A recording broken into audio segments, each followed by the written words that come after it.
Entonces, cuando hablamos de sistemas dispersos, nosotros hablamos de sistemas en donde vamos a encontrar como base dos fases, ¿ya? Uno que se llama la fase dispersa y otro que se llama la fase dispersante. Por ejemplo, como por simple inspección nada más, y por favor necesito que participen mucho. Si yo tengo agua y arena, ¿cuál sería la fase dispersa? ¿El agua o el arena? O la arena. En un sistema agua y arena. La arena. Arena. Arena, obviamente, ¿no? Si yo tengo un sistema agua detergente, ¿quién sería la fase dispersa? El detergente. El detergente. Y si yo tengo un sistema agua con sal, ¿cuál sería la fase dispersa? La sal. Obviamente la sal, ¿cierto? Oye, profe, pero eso no son soluciones. Yo no te mencioné en un momento el término soluciones. Yo te estoy hablando de un sistema disperso. Un sistema disperso es un sistema que tiene como mínimo dos fases. Uno que se va a llamar fase dispersa y la otra que es fase dispersante. La fase dispersante típicamente va a ser la fase que se encuentra en mayor proporción y va a ser el medio en el cual la fase dispersa, como su nombre lo dice, se empieza a distribuir. Y esta distribución siempre, siempre, siempre tiende a ser lo más uniforme posible, ¿correcto? ¿Por qué? Porque todo tiende a tener una concentración uniforme. Eso es una regla de espontaneidad. Todo tiende a tener una concentración uniforme. Por lo tanto, si yo te hablo de un sistema agua con arena, yo sé que la arena se va a ir al fondo del recipiente. Si yo te digo un sistema agua con detergente, es muy probable que partículas de detergente se vayan al fondo y que el sistema se haya vuelto un sistema lechoso, un sistema que ya no es transparente. Y si yo te digo un sistema de agua con sal o un sistema de agua con azúcar, es un sistema en donde aparentemente parece que solamente fuera agua porque tú no vas a observar dónde está la fase dispersa. Entonces, estos tres sistemas no es casualidad que yo te los haya mencionado, porque esos tres sistemas son sistemas dispersos, ¿ya? Y estos sistemas dispersos van a cambiar su nombre, ¿ya? O sus características dependiendo de la fase dispersa, ¿ya? Y van a recibir tres nombres particulares. Uno va a ser una suspensión, otro va a ser un coloide o dispersión coloidal y el otro va a ser una solución, ¿de acuerdo? Cuando yo te hablo de una fase dispersa llamada suspensión, por ejemplo, me puedo imaginar el agua con arena, ¿ya? O me puedo imaginar el agua con la cocoa, ¿ya? O el agua con el chocolate, si quieres verlo de esa manera. Cuando tú te preparas agua con cocoa o agua con chocolate, ¿correcto? Tienes que primero utilizar agua caliente, porque si no utilizas agua caliente, la cocoa no se va a dispersar correctamente. Pero también es todo un tema, porque a muchos de nosotros no nos gusta la cocoa caliente, por lo tanto debes esperar de que ésta se enfríe. Pero cuando ésta se enfría, buena parte de la cocoa o del chocolate se ha ido abajo del recipiente. Entonces tienes que volver nuevamente a mover el sistema para que ocurra una dispersión. En este caso, la partícula es lo suficientemente grande como para que sea afectada por la gravedad y se vaya al fondo del recipiente. Esos sistemas en donde tú puedes observar una sedimentación se conocen con el nombre de suspensiones, ¿correcto? Y una de las grandes características que tiene una suspensión es que el tamaño de la partícula es lo suficientemente grande como para que quede atrapada en un medio filtrante, un papel filtro. Si tú tienes de repente una botella y en esa botella al fondo le pones algodón y dejas que caiga el agua con cocoa o el agua con arena, vas a observar cómo a través del algodón, que funciona como un filtro, pasa el agua y se va quedando atrapado las partículas, ¿correcto? Entonces, las partículas de una suspensión quedan atrapadas por el medio filtrante, porque el tamaño de la partícula es bastante grande. En el caso de una dispersión coloidal, hay un punto también muy importante, que una suspensión se considera un sistema heterogéneo. A la mala, te preguntan, una suspensión, con toda seguridad, un sistema heterogéneo, ¿de acuerdo? En el caso de una dispersión coloidal, también conocido con el nombre de coloide, ¿ya? Estos señores se consideran como un sistema microheterogéneo. Hay dispersiones coloidales que tienen un tamaño de partícula muy pequeño, como hay dispersiones coloidales que tienen un tamaño de partícula extremadamente grande, ¿ya? Pero a diferencia de una suspensión, donde las partículas pueden quedar atrapadas en un medio filtrante, en las dispersiones coloidales no pasa eso. En una dispersión coloidal tú no puedes separar a la fase dispersa de la fase dispersante por filtración. Esa es una gran diferencia que ocurre entre estos dos sistemas. Pero el sistema deja de ser un sistema homogéneo. Porque, por ejemplo, cuando yo agrego detergente al agua, el agua deja de tener esa forma transparente y se empieza a tener un aspecto blanco lechoso. Típicamente, las dispersiones coloidales empiezan a tener una opacidad, y esa opacidad se debe justamente al tamaño de la partícula. Hasta acá, ¿vamos bien o estoy yendo muy rápido? Vamos bien, ¿cierto? Sí, igual debo ir más rápido todavía si queremos terminar, ¿ya?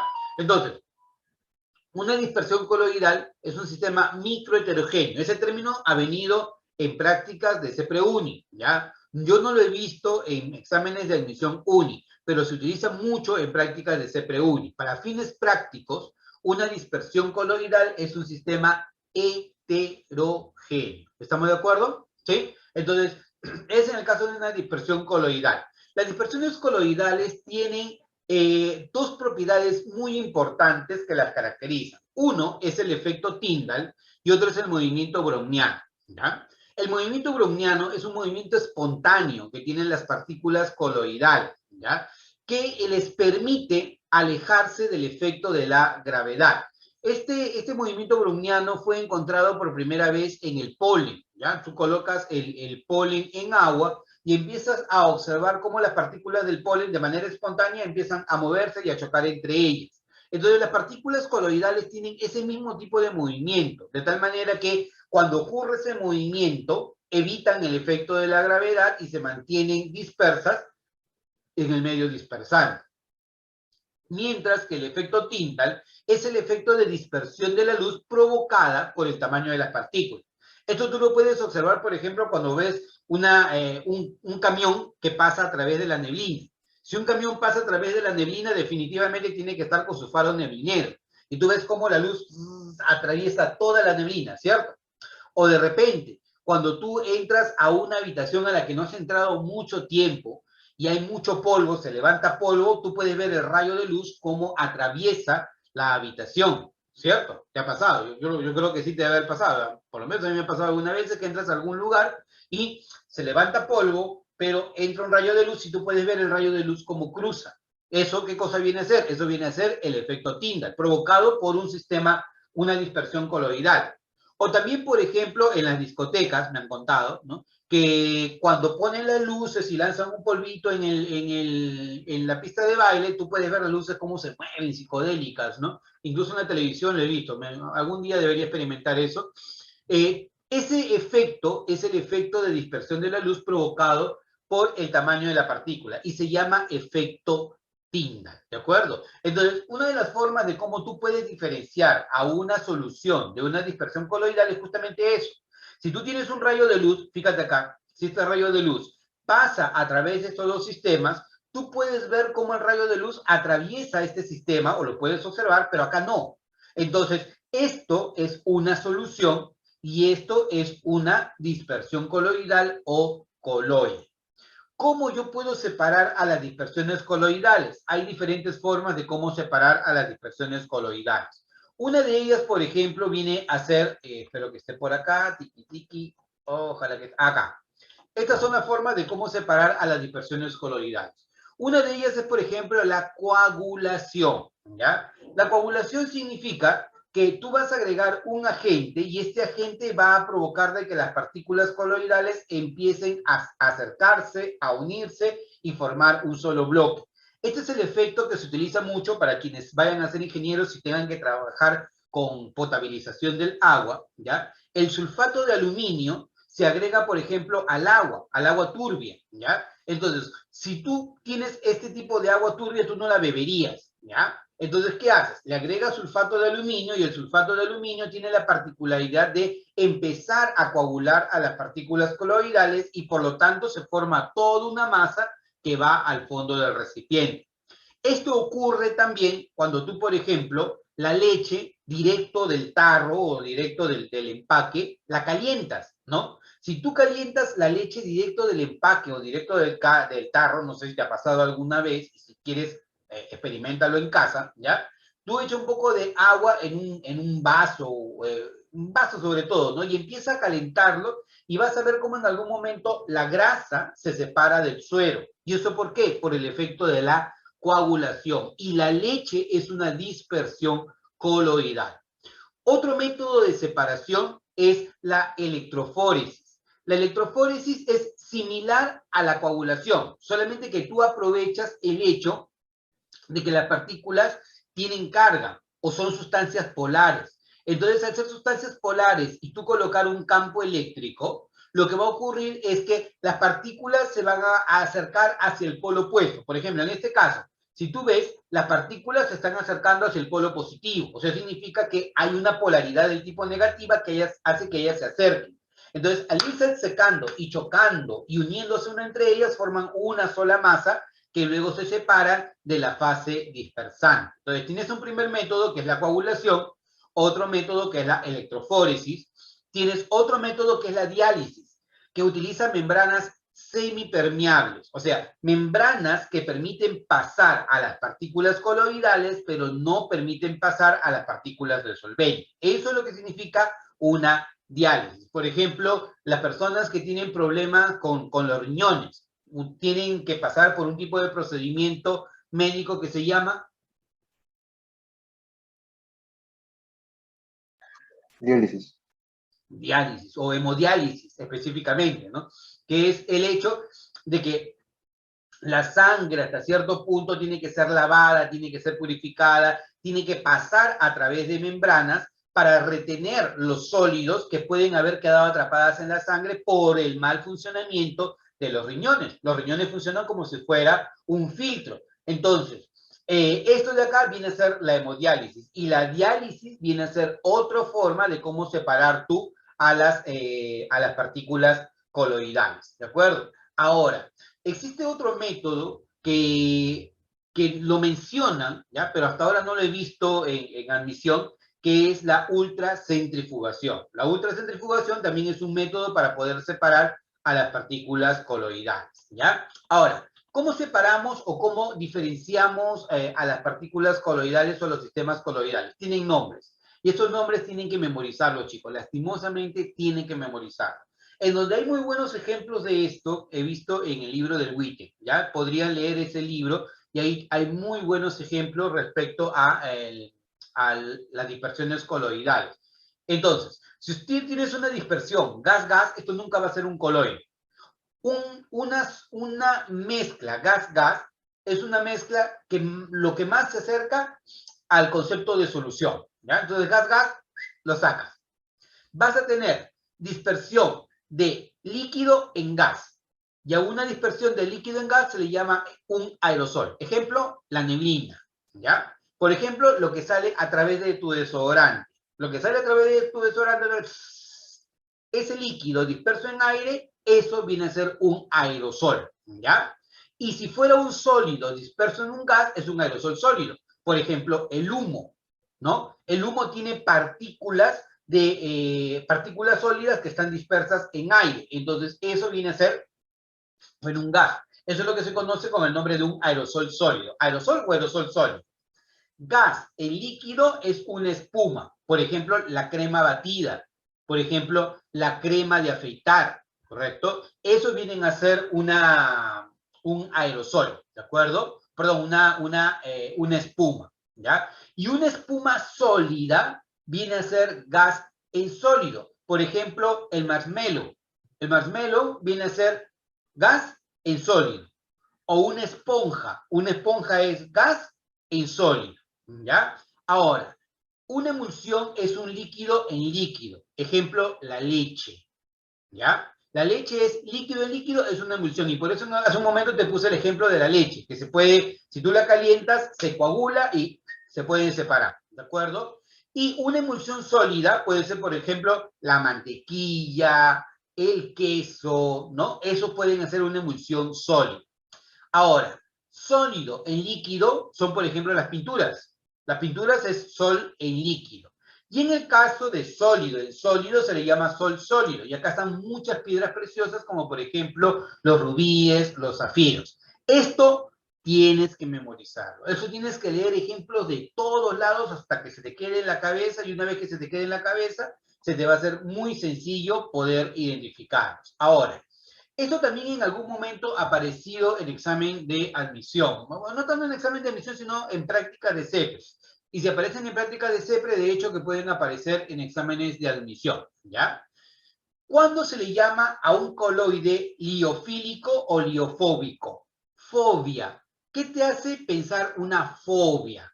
¿Cariño u odio? ¿Cariño o miedo? ¿Cariño o aberración? ¿Qué te hace pensar en una fobia? Odio. Aberración. Rechazo, Rechazo. dice ahí Sebastián. Repulsión, nos dice Gabriel. Estamos aprendiendo al revés también. Ya, entonces, eso te va a ayudar a ti a entender qué es liofílico y qué es liofóbico, ¿ya? Liofóbico significa que la partícula dispersa no se quiere ver con la partícula dispersante, no tiene afinidad con el medio dispersante, ¿de acuerdo? Y liofílico es porque la partícula sí tiene afinidad con el medio dispersante. Ejemplo, ¿cómo prepara mayonesa? Chicos, yo sé que ustedes entran ahora ya también a la cocina. ¿Cómo preparan la mayonesa? Con aceite, huevo. Ajá, El huevo. aceite y huevo. ¿Qué parte de huevo? Creo que la clara nada más, ¿verdad? ¿O le echan todo? La clara. La Solo clara la nada clara. más.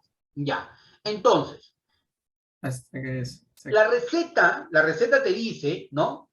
Licuadora. Échale la clara del huevo, empieza a batir y deja caer el aceite en hilo muy fino. Profe, pero mucho tiempo, pues. Si yo tengo ahí la licuadora, le meto el huevo, le meto todo el aceite y bzzz, que se haga la mayonesa. Sí, pero no. ¿Por qué razón? Porque cuando tú ves la clara del huevo y ves el aceite, estos son dos cuerpos que no tienen afinidad. Por lo tanto, tú tienes que lograr la afinidad de alguna manera. Y para lograr la afinidad de alguna manera, lo primero que tienes que hacer es dejar caer el aceite en chorrito, porque así vas provocando que el efecto o que la dispersión se vaya generando. Pero eso no es suficiente, porque en algún momento, por ejemplo, se te corta la mayonesa, ¿cierto? ¿Les ha pasado? Profe, ¿qué significa que se me corte la mayonesa? Que por alguna razón se separan. ¿Y eso sabes por qué ha pasado? Porque normalmente tú no le echas limón. Sí, profe, pero la mayonesa con limón no me gusta. Sí, pero el limón justamente es el agente que provoca de que las partículas del aceite y las partículas de la clara del huevo puedan permanecer unidos. Es lo que ha mencionado ahí Sebastián. Es un agente emulsificante. Las partículas del citrato, ¿no? Del citrato se pegan al aceite y a la clara del huevo y hace que ellos permanezcan unidos. Por esa razón es que es mucho más estable, ¿de acuerdo? En este caso que te he mencionado, ¿hay agua presente? En este ejemplo que te he presentado, ¿hay agua presente? No hay agua. No hay agua, no hay agua. Por lo tanto, de manera general, se le llama liofílico o liofóbico, ¿de acuerdo? Pero cuando el agua está presente, específicamente se va a llamar hidrofílico o hidrofóbico. ¿Me dejo entender? Por ejemplo, si yo te hablo de una mezcla de agua con detergente, esto va a formar un sistema coloidal. Y el detergente tiene dos zonas. Tiene una zona hidrofílica y tiene una zona hidrofóbica. Profe. Bueno, pregunta, ¿el detergente se puede dispersar en agua, sí o no? Responde, ¿sí o no? Sí. Sí, entonces el detergente tiene afinidad con el agua, ¿ya? Entonces, el detergente típicamente es hidrofílico, ¿ya? Típicamente debe ser hidrofílico. ¿Y cómo yo realizo el proceso de lavado? Bueno, mira, esto es la cochinadita que está en tu ropa, ¿ya?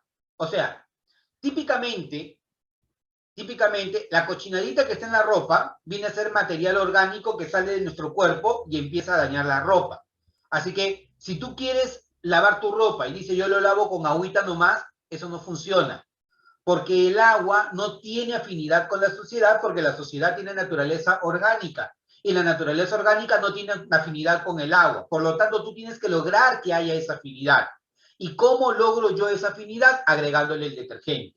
El detergente tiene dos zonas. Una zona hidrofóbica y una zona hidrofílica. La zona hidrofílica, escúchame, la zona hidrofílica, ¿con quién tiene afinidad? ¿Con el agua o con la suciedad? Con el agua. Con el agua, ¿ya? Y la zona hidrofóbica, ¿con quién tiene afinidad? Con la suciedad. Con la suciedad. Y acá está, mira, acá te presento a la partícula del detergente. Mira, este de acá, este señor, este gusanito que tú ves acá, esto viene a ser el detergente. Allá está, ¿ya? Esta es la parte hidrofílica que tiene afinidad con el agua. Y esta es la parte hidrofóbica que no tiene afinidad con el agua, pero sí tiene afinidad con la suciedad. Por lo tanto, si tú tienes una partícula de suciedad y este es el detergente, este detergente empieza a insertarse acá. Mira, ahí está insertado, ¿ya? Y como lo de acá no tiene afinidad, vas a tener un montón de cabecitas con carga. Esto es lo que se conoce con el nombre de micela. Y eso es típico de exámenes tipo San Marcos, ¿ya? Esto es una micela, ¿ya? Entonces, tú vas a tener algo así como un alfiletero, ¿ya? Vas a tener un montón de cabecitas que vienen a ser los alfileres y vas a tener en el medio el cosito en donde están clavados los alfileres. Esto del medio viene a ser la suciedad. Las puntitas de los alfileres, ¿no? El cuerpo del alfiler viene a ser la zona hidrofóbica, ¿ya? Y las cabecitas de los alfileres vienen a ser la forma hidrofílica, algo así como un alfiletero o un puercoespín.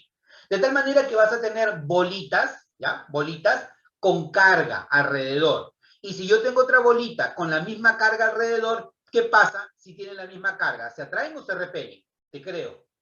Se repelen. Que repelen. Por lo tanto, yo no voy a hacer de que ellos estén juntos. Y cuando mira, dicen, ah, mira, yo me repelo contigo, sí, yo me repelo contigo, sí, jajaja, jajaja. Y cuando viene el agua, en el proceso de enjuague, el agua, ¿qué es lo que hace? Como es hidrofóbica, empieza a llevarse a la suciedad.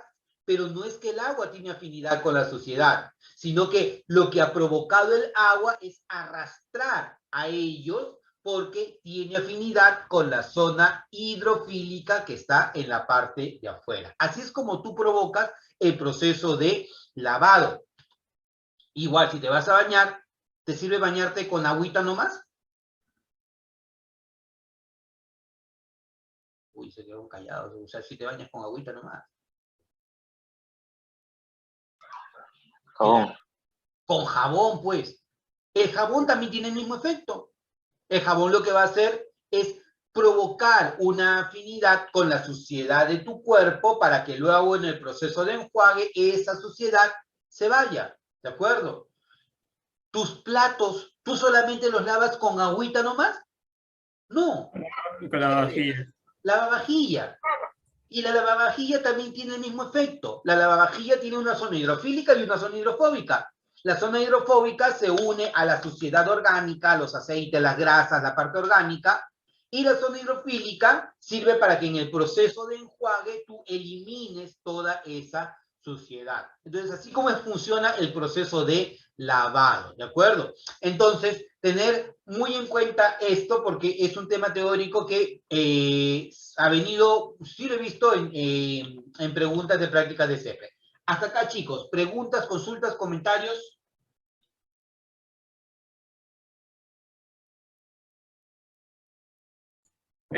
Cuando, profesor, sí, una consulta.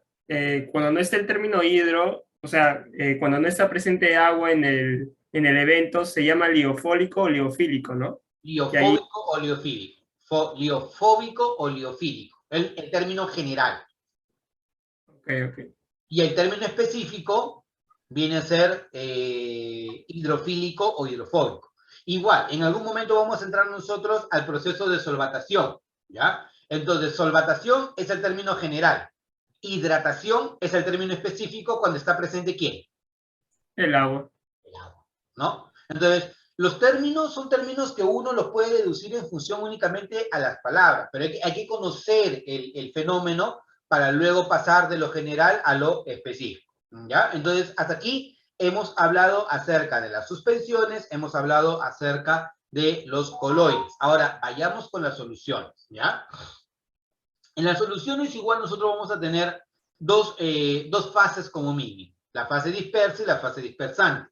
A diferencia de una dispersión coloidal o de una suspensión en donde el sistema o es heterogéneo o microheterogéneo, una solución es un sistema estrictamente homogéneo, donde cada componente mantiene su identidad y puede separarse por medios físicos. Tú puedes recuperar los componentes de una solución por medios físicos. Importante, y esto solamente te lo menciono porque eres un alumno Unidemia y más nada, pero por favor, te lo menciono solamente para que lo tengas en cuenta, ¿ya? Pero no para que te compliques la vida, ¿ya? En términos reales, en química, ya dentro de la universidad, tú vas a hablar de soluciones con reacción química y de soluciones sin reacción química, ¿ya? Para admisión uni o para cualquier tipo de admisión, toda solución es sin reacción química. Significa que tú puedes recuperar tus componentes por medios físicos. Por ejemplo, dentro de la universidad o para cursos universitarios es común escuchar la disolución del oro en agua regia. O sea, te hablan en el sentido de que estás formando una solución de oro con agua regia, que es una mezcla de ácido nítrico y ácido clorhídrico. Pero eso en estricto, para examen de admisión, no es una disolución, porque hay una reacción química. Entonces, cuando nosotros vayamos a examen de admisión, solamente debes concentrarte en aquellos procesos en los que no hay reacción química. Ejemplo, mezclar agua con sal, mezclar agua con azúcar, mezclar, qué sé yo, oxígeno con nitrógeno, mezclar cobre con estaño. Esos son procesos en donde hay una mezcla y puedes recuperar a sus componentes al final del proceso. Por ejemplo, ¿cómo podrías separar tú el agua de la sal?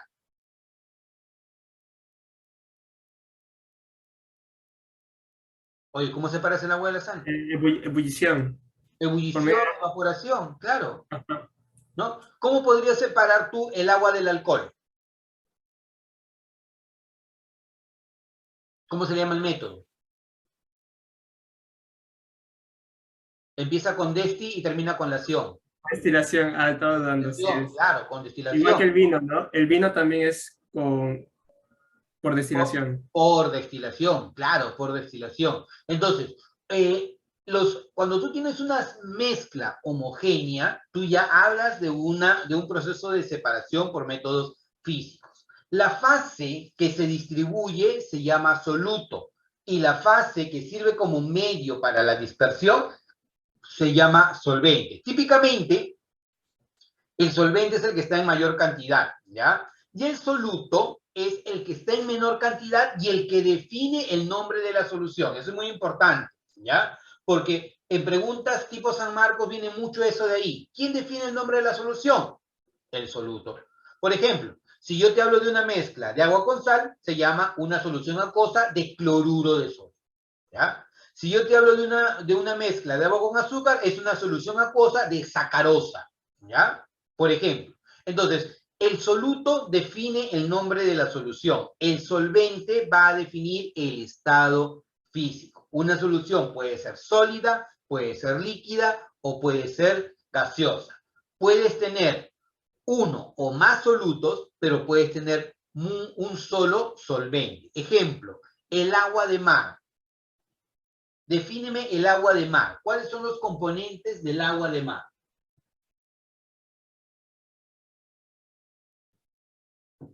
Agua El agua y la sal. y la sal. Pero no la Solución. sal, sino todas las sales que tú puedas encontrar en el agua de mar. O sea, porque el agua de mar no solamente es cloruro de sodio, el agua de mar tiene muchísimas sales, ¿ya? Una de ellas es obviamente el cloruro de sodio, pero tiene muchas sales el agua de mar. Entonces, hay muchos solutos, pero solamente un solvente. Pregunta, al agua le agrego sal. ¿Quién es el soluto? La sal, La sal. Al agua le echo sal y le echo azúcar. Soluto. el azúcar. Sal y azúcar. La sal y el azúcar, ¿correcto? En este sal y caso, azúcar. hay Sí, más de un soluto, pero solamente un solvente. ¿De acuerdo? Tener mucho cuidado con eso. ¿Cómo clasificamos nosotros a las soluciones? Las podemos clasificar de varias formas. Una primera forma de clasificarlo es por el estado físico, que ya lo vimos, ¿no? Sólido, líquido o gaseoso. Por ejemplo, solución gas-gas, el aire. Solución líquido-gas, por ejemplo, el agua gaseosa, ¿no? El dióxido de carbono en agua. Vino una pregunta en examen de admisión, ¿no? Que por qué se provocaba el escozor en la garganta, ¿no? Y el escozor en la garganta se provoca justamente porque el dióxido de carbono en agua forma a bajas temperaturas ácido carbónico. Y el ácido carbónico, al entrar en contacto con tu garganta, es lo que provoca el efecto de escozor e irritación. O sea, no es estrictamente el frío de una gaseosa lo que hace que tú sientas ese problema de escozor, sino es el ácido carbónico que empieza a interactuar con tu garganta. Sólido en gas, por ejemplo, la oclusión de hidrógeno en paladio, ¿no? Que sirve para purificar el hidrógeno, ¿no? Líquido en líquido, por ejemplo, etanol en agua. El alcohol etílico es completamente soluble en agua. Ejemplo, el alcohol medicinal. No viene nunca en admisión, pero te comento que, por ejemplo, el agua con el alcohol forma una mezcla azeotrópica. Quienes hayan decidido ser ingenieros químicos o petroquímicos o algo relacionado, el término mezcla azeotrópica va a estar en tu día a día, ¿ya? Luego, sólido en líquido, cloruro de sodio en agua, azúcar en agua, por ejemplo, ¿no? Y sólido en sólido, todas las aleaciones, ejemplo, el latón, ejemplo, el bronce, ¿ya? Difícilmente vas a encontrar al acero, ¿ya? Si tú lees el libro del Witten, en el Witten te habla de que el acero no es estrictamente una solución, pero para examen de admisión sí se considera al acero como una solución, particularmente en exámenes San Marcos, ¿ya? Ten bastante cuidado. El acero viene a ser un sistema en donde al hierro se le agrega carbono. Los átomos de hierro son muy grandes y los átomos de carbono son muy pequeños. Por lo tanto, los átomos de carbono van a ir ocupando los espacios vacíos que deja el hierro. ¿Me dejo entender? Imagínate 8 bolitas de hierro. ¿Está bien? 4 arriba y 4 abajo. ¿Te lo imaginaste o no? ¿Sí? Ya, no 4 bolitas, 8 pelotas. 4 arriba y 4 abajo. ¿Ya? ¿Lo tienes en tu mente? ¿Sí? Sí, profe. Sí. Ya. Entonces, ellos en principio van a estar unidas en un punto de tangencia y va a quedar espacio vacío, ¿cierto? Ese espacio vacío puede ser rellenado con átomos de carbono, ¿ya? Si tengo pocos átomos de carbono, el hierro termina siendo muy flexible.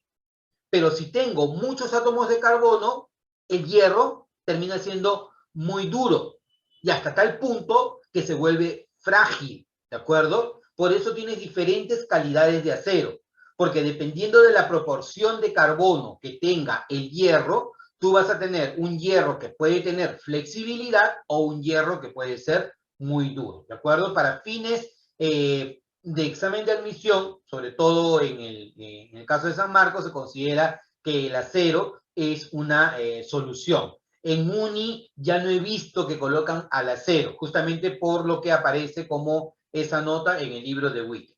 Listo, nos queda menos de un minuto, si se nos corta, nos encontramos luego. Por su conductividad eléctrica, ¿cómo separamos a los sistemas dispersos? ¿Electrolítico o no electrolítico? Electrolítico conduce la corriente eléctrica. No electrolítico no conduce la corriente eléctrica. ¿Por qué es electrolítico? Porque hay iones en la solución. Y estos iones en la solución permiten el flujo de la electricidad.